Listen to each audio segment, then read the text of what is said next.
Priatelia, je 15.3.2024, nachádzam sa pred hotelom Bratislava práve teraz a pozerajte, čo som tu našiel dnes. Dobre, pozerajte, vidíte tú značku? To je jeden autobus. Prešiel som kúsok ďalej. Hej, tu je ďalšia značka. Tu je ten biely autobus. Dobre, pozerajte.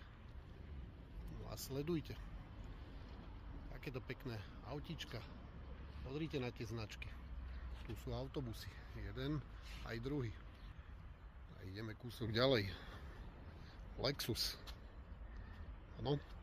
Presunieme sa tu k tomuto Bavoraku. Tak dobre, pozerajte.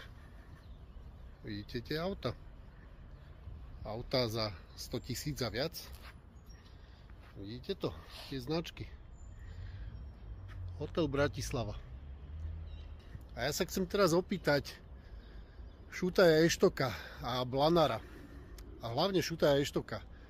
Prečo na hraniciach s Rakúskom nás Rakúšaci kontrolujú?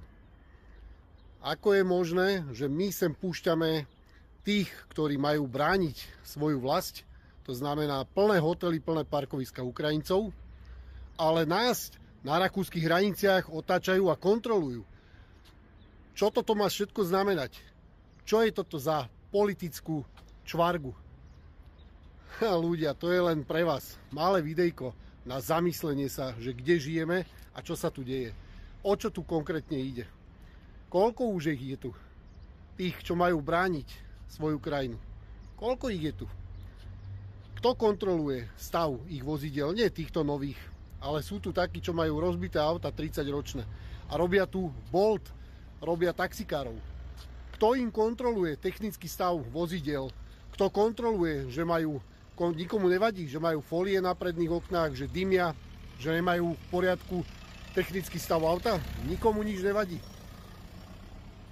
Dobre sa Slováci zamyslíte, pretože tu sa dejú veci poza nášho chrbta. Tak to je a tak to aj vždy bolo.